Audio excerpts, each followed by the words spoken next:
24 सितंबर 2025 उत्तर प्रदेश के बलिया जिले में सुखपुरा थाना क्षेत्र में एक गांव लगता है जीरा बस्ती। जीरा बस्ती में सगी दो बहनें मौत की बलि चढ़ गई, उनकी मौत हो गई और बहुत भयानक तरीके से मौत हुई।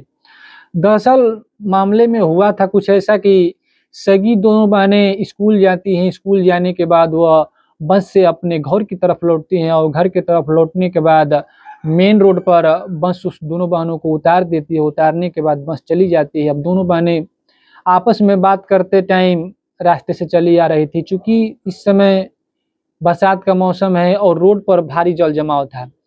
अब जल जमाव में पहले से ही हाई टेंशन तार गिरा हुआ था। हाई टेंशन तार गिरने से उसमें बहुत ही हाई क्वालिटी की करंट बह रही थी और जिसमें पैर में जैसे ही पानी को छूता है ये दोनों बहनें अचेत पड़ जाती हैं। हालांकि यहाँ पर लोग भी देखते हैं कि इन दोनों लड़कियों को करंट की चपेट में आ गई हैं, लेकिन कुछ कर भी क्या सकता था क्योंकि मामला था बिजली का। और फौरन बिजली विभाग को फ़ोन किया जाता है और फ़ोन करने के बाद बिजली विभाग की इतनी लापरवाही कि बिजली को काटने में लगभग 10 मिनट का समय लग जाता है। 10 मिनट लगने के बाद फौरन उस दोनों बहनों को उठाया जाता है और पास के ही जिला अस्पताल में लेकर जाया जाता है, जहाँ पर डॉक्टर आते हैं और डॉक्टर आने के बाद उन दोनों बहनों को चेकअप किया जाता है और चेकअप करने के बाद उन दोनों बहनों को मृत करार दे दिया जाता है। अभी इतना सुनने के बाद घर और परिवार वालों के साथ साथ पूरे क्षेत्र में एक मातम का माहौल पसर गया।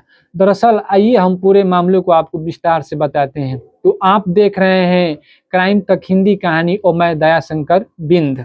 दरअसल हल्दी थाना क्षेत्र के बजराहा गांव निवासी हरिराम यादव आज से ठीक 3 साल पहले वो अपना गांव छोड़कर शहर में आते हैं। शहर में आने के बाद एक अपना खुद का ज़मीन लेते हैं और वहाँ पे एक अपनी मकान बनवाते हैं। मकान बनवाने के बाद उसमें गृह प्रवेश करते हैं और उनकी पत्नी सुनीता देवी और उनकी 2 पुत्री, पहली लड़की का नाम अलका यादव जिसकी उम्र 15 वर्ष और दूसरी बेटी का नाम आंचल यादव जिसकी उम्र 12 वर्ष।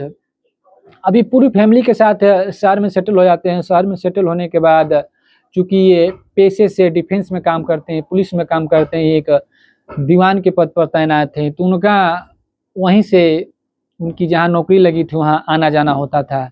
अब इधर लड़कियों का भी ये परमानेंटली यही रहना है तो एडमिशन करवाते हैं पास ही के सेंट जेवियर्स स्कूल में। पहली बेटी अलका जिसकी उम्र 15 वर्ष है उसकी 9वीं कक्षा में और दूसरी बेटी जिसका नाम आंचल है उसका 7वीं कक्षा में। अभी ये सब चलता रहता है, बराबर धीरे धीरे चलता रहता है। फिर यह हर रोज की तरह ये हरिराम यादव हैं जो तैयार होते हैं। तैयार होने के बाद अपनी ड्यूटी के लिए निकल जाते हैं। इधर दोनों बच्चियां तैयार होती हैं। तैयार होने के बाद यह अपने स्कूल के लिए निकल जाती हैं। ये दोनों लड़कियां तो स्कूल जाती हैं लेकिन फिर कभी लौट कर नहीं आती।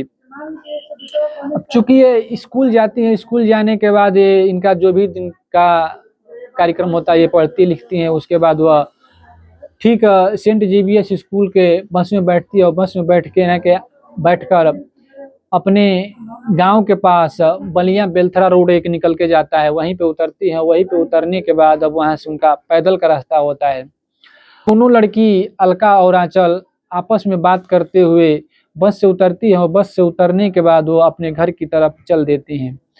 अब चूंकि बस से उतरने के बाद थोड़ी ही दूर पे इनका घर था और जो घर के बीच में जो रोड पड़ता है, रास्ता पड़ता है, वह काफ़ी टूटा फूटा हुआ, एक तरह से क्षतिग्रस्त हालत में। और आज का समय चल रहा है बरसात का। बरसात के चलते उस गड्ढों में काफ़ी पानी भरा हुआ था और पहले से ही एक हाई टेंशन तार टूटकर उस गड्ढे के पानी में गिरा हुआ था। उसमें बहुत तेज़ी से बिजली दौड़ रही थी। अब इन दोनों बच्चियों को इस चीज़ की भनक नहीं थी और ये आपस में बात करते करते जैसे ही रोड क्रॉस करती है और इन दोनों का पैर जैसे ही उस पानी में पड़ता है इनको जोरदार एक बिजली का करंट लगता है और वहीं पर ये अचेत होकर गिर जाती है। हालांकि जो भी कॉलोनी के लोग थे, जो भी रोड के आसपास के लोग थे, इन दोनों बच्चियों को देखते हैं, लेकिन देखने के पास वो लोग मदद के लिए हाथ बढ़ाते हैं, लेकिन मामला था बिजली का। और फौरन उस बिजली विभाग को फ़ोन किया जाता है और फ़ोन करने के बाद उनको बोला जाता है कि 2 बच्चियाँ लाइट के चपेट में, करंट के चपेट में आ गई हैं, तुरंत बिजली काट दी जाए, इनकी हालत गंभीर है। अब बिजली विभाग की यहाँ पर लापरवाही कहें कि बिजली को कट करने में लगभग 6 से 7 मिनट का टाइम लग जाता है और 6 से 7 मिनट ये हाई करंट के एरिया में प्रॉपर रहती हैं, जिससे ये काफ़ी झुलस जाती है, उनकी काफ़ी चोट आती है और फौरन ग्रामीणों की मदद से उनको पास ही के बलिया जिले के अस्पताल में इमरजेंसी वार्ड में लेकर जाया जाता है और वहाँ पर डॉक्टर आते हैं। डॉक्टर आने के बाद उनके चेकअप करते हैं। चेकअप करने के बाद उन दोनों बच्चियों को मृत घोषित कर देते हैं, ऐसा कि उनकी मौत हो गई है। अब इतना सुनने के बाद ये खबर उनकी माता सुनीता देवी को जाता है। सुनीता देवी सुनते ही अवाक हो जाती हैं और रोने लगती हैं और ये खबर जिसने भी पास पड़ोस के जो भी रिश्तेदार थे, जो भी आसपास के लोग थे, सुनते हैं और एक तरह का उनके अंदर या एरिया में सन्नाटा पसर गया। ऐसे ही सूचना बलिया के आईएएस यानी कि डीएम साहब को मिलती है। डीएम साहब भी फौरन उस जगह पे जाते हैं, घटनाक्रम को देखते हैं और घटनाक्रम को देखने के बाद वो साफ साफ निर्देश देते हैं कि जेई और एसडीओ के खिलाफ लिखित कार्रवाई हो। अब इधर जेई और एसडीओ साहब के बाद लिखित एफआईआर दर्ज होती है और एफआईआर दर्ज होने के बाद अभी उनके परिवार वालों को ये आश्वासन दिया गया है कि इस घटनाक्रम में जिसकी भी लापरवाही सामने आएगी उसके खिलाफ उचित कार्रवाई करेगी। अब जो कुछ भी होना हो अब तो होगा, लेकिन बिजली विभाग की लापरवाही करें या पीडब्ल्यूडी की लापरवाही करें, जिसके घर की 2 ही बेटियां चिराग थी और दोनों को ये लोग उजाड़ दिए, दोनों मौत की आगोश में चली गई। अब उनका गुजारा कैसे होगा? आखिरकार जो कुछ भी होना है अब तो हो गया। अब जो कुछ भी इस मामले में आगे रिपोर्ट आएगी, सुनवाई की जाएगी, हम आपको इसके माध्यम से बताएंगे। तो आप देख रहे हैं फ्यूचर तक हिंदी कहानी और मैं दयाशंकर बिंद। ऐसे ही सच्ची घटना सुनने के लिए हमारे साथ जुड़े रहिए और हमारे चैनल को सब्सक्राइब करें। तब तक के लिए जय हिंद।